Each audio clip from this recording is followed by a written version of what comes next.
It's Friday, October 25th, 2019, and I'm Dave Sobel. 4 things to know today. Google claims quantum supremacy, the obligatory Facebook update, computers reading your brain, and IT maturity data for SMBs. This is the business of tech.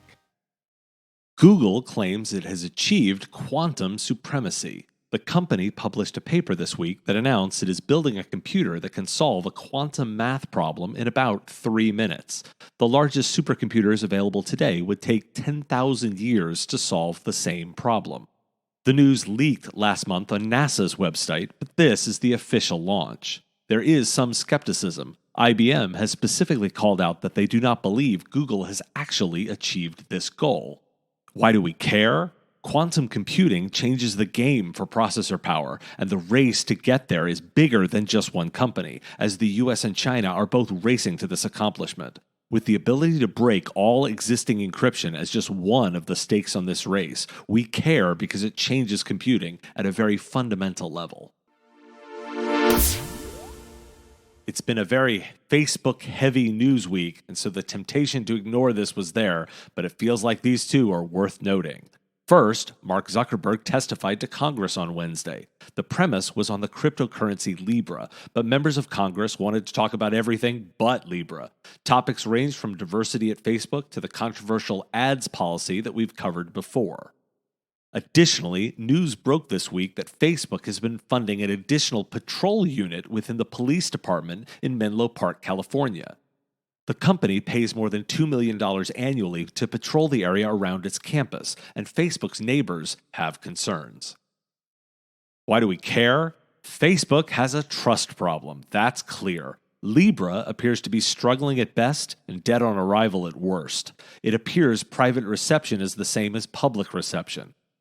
On this podcast, we predicted that Libra itself is a good idea, just bad for Facebook. Someone will do this, it just won't be Facebook. Amazon, perhaps? Privacy is a pretty good context for the next story. The Guardian has a look at the work around brain-computer interface, known as BCI. In the past year, researchers have shown that it is possible to translate directly from brain activity into speech or text via someone's neural signals, recorded and decoded using AI algorithms.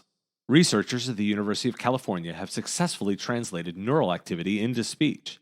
The data on an individual's brain scans could be useful even without being able to fully translate that into speech. The technology is promising for those suffering from conditions that affect speech, but it is also being looked at by technology companies, and you knew it was going to include Facebook. So why do we care? This technology is certainly a long way off, but again changes the way we would interact with technology and brings up a lot of ethical questions. Asking these now gives an opportunity to direct the way the technology is developed, and is time well spent. Are SMBs getting any better at IT operations? Kaseya's 2019 State of IT Operations for Small and Mid-Sized Businesses report says no. 1/3 of IT teams surveyed have stayed at the lowest level of IT operational maturity. Only 11% are reporting at the strategic level. Security remains among the top priorities, with 57% of SMBs reporting at this level, but only 42% automate or even plan to automate patch management. This data matches with some of the data released by Service Leadership this summer, measuring against their Service Leadership Index data. So why do we care? Looking at the upside of this, the market is stable and thus could be described as mature. On the flip side, this isn't good data, as only 11% engaging at a strategic level is really not great. If security is a high priority, the numbers of those leveraging technology to address the concern is troubling.